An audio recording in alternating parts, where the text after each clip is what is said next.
Namaste, friends, and welcome. If you are watching this for the first time, I want you to know something before we begin.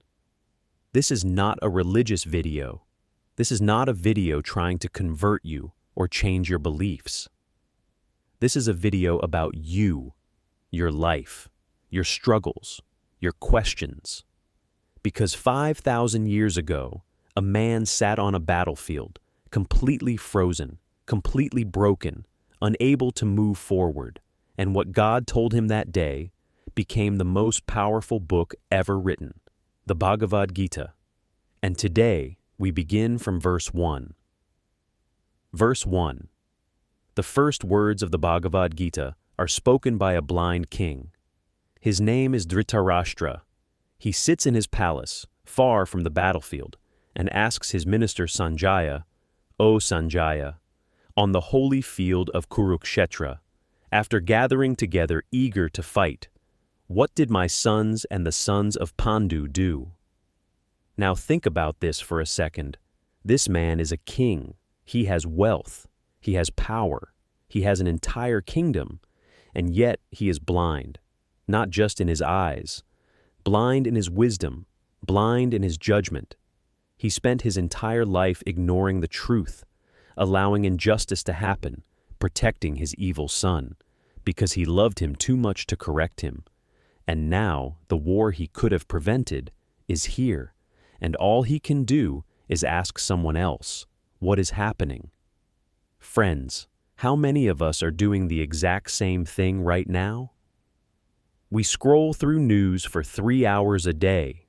We watch opinion show after opinion show.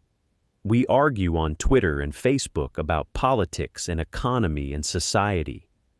And at the end of it, we are more confused, more anxious, more angry than when we started.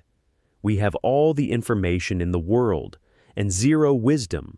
We are Dhritarashtra, powerful on the outside, blind on the inside, consuming everything, understanding nothing.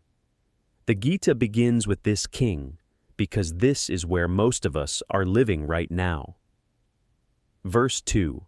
Now Sanjaya begins to describe the scene. He says, King Duryodhana, the son of Dhritarashtra, sees the army of the Pandavas arranged powerfully on the battlefield. And what does he do? He panics.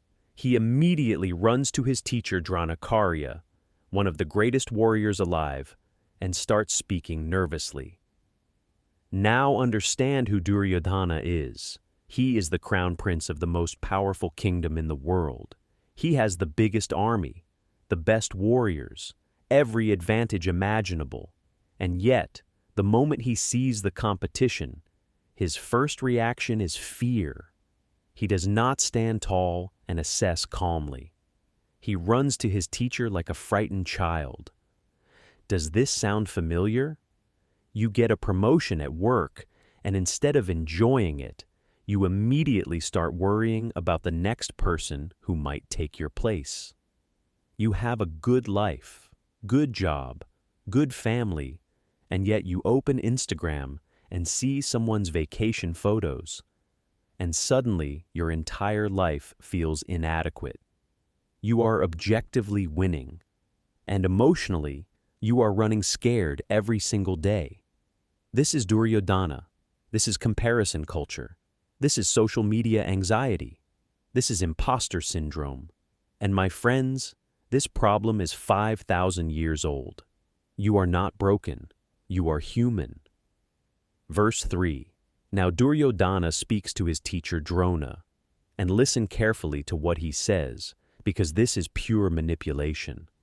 He says, "O teacher, look at this great army of the Pandavas, so skillfully arranged by your own intelligent student, Drishtadyumna." Did you catch that? Your own student, teacher. He is not just giving information, he is deliberately poking Drona's guilt. He is saying, the enemy was trained by you, so you are responsible, so you need to fight harder. This is psychological pressure. This is emotional manipulation. And Duryodhana does it in the middle of a war, casually, expertly, without blinking. Now ask yourself, how many times has this happened to you? Your boss says, after everything this company has done for you, in a meeting when you dare to disagree. Your parent says, after all my sacrifices, when you make a choice they don't approve of. A politician on television twists every single fact to make you furious at the other side, so you keep watching, so the ratings go up. A salesperson says, this offer expires today, to panic you into buying something you never needed. Friends, Duryodhana invented modern manipulation, office politics, family guilt trips, media propaganda, sales pressure. It is all here. In verse 3, 5,000 years ago, the Gita is teaching you, learn to recognize this game, because the moment you see manipulation clearly, it loses every single bit of power it has over you. And friends, this is just verse 3. Krishna hasn't even spoken yet, and already your whole life is in this book. Next video, the greatest warrior alive breaks down and cries on the battlefield.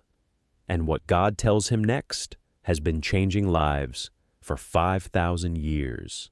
Subscribe, you don't want to miss this.